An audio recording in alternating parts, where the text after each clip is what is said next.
Organisation of the petroleum exporting countries यानी OPEC 13 ममालिक पर मुश्तमिल एक इदारा है जो कि सितंबर 1960 को बगदाद में 5 मेंबर कंट्रीज ने कायम किया, जिनमें ईरान, इराक, कुवैत, सऊदी अरब और वेनेजुएला शामिल हैं। सऊदी अरेबिया को इन ममालिक में डिफैक्टो लीडर की हैसियत हासिल है।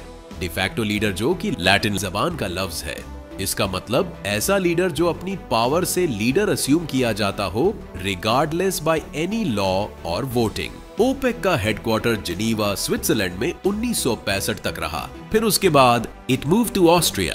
2018 में किए गए एक सर्वे के मुताबिक ये ओपेक मेंबर ममालिक एस्टिमेटेड 44% ग्लोबल ऑयल प्रोड्यूस करते हैं और उनके पास 81.5% दुनिया के प्रूवन ऑयल रिजर्व्स भी मौजूद हैं। ओपेक का बुनियादी मकसद ऑयल की प्राइसेस को स्टेबल करना और वर्ल्ड मार्केट में ऑयल की सप्लाई को स्टेडी रखना है।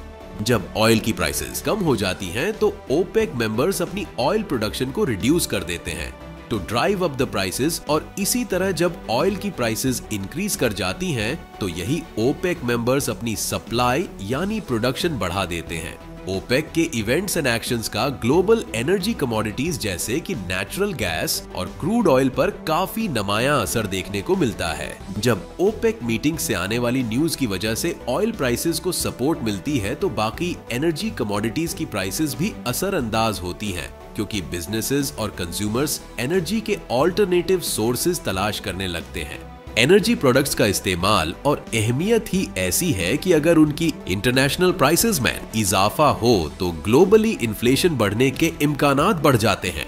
इससे दुनिया के major central banks interest rates में इजाफे की तरफ जा सकते हैं।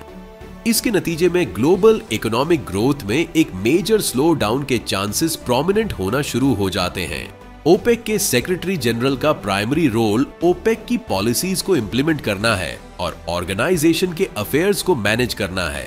वो ओपेक के गवर्नर बोर्ड के लिए सीईओ के तौर पर भी काम करते हैं, जैसे कि ओपेक्स की मीटिंग्स और कॉन्फ्रेंसेस को ऑर्गेनाइज और लीड करना, मेंबर कंट्रीज के साथ डिप्लोमेटिक रिलेशंस मेंटेन करना, पॉलिसीज और स्ट्रेटजीज को डेवलप और इम्प्लीमेंट करना, रिसर्च और एनालिसिस को ओवरसी करना, पब्लिक इमेज को मैनेज करना, बजट और फाइनेंसेस की मैनेजमेंट करना वगैरह।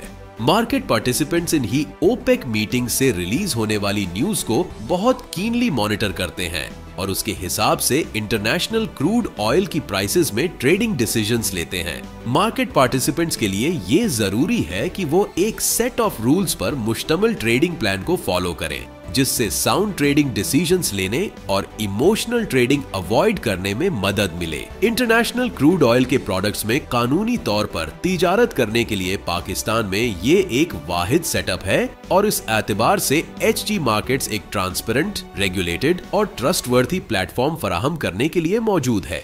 पाकिस्तान मर्केंटाइल एक्सचेंज के नंबर 1 ब्रोकर के साथ काम करने के लिए हमसे राब्ता करें।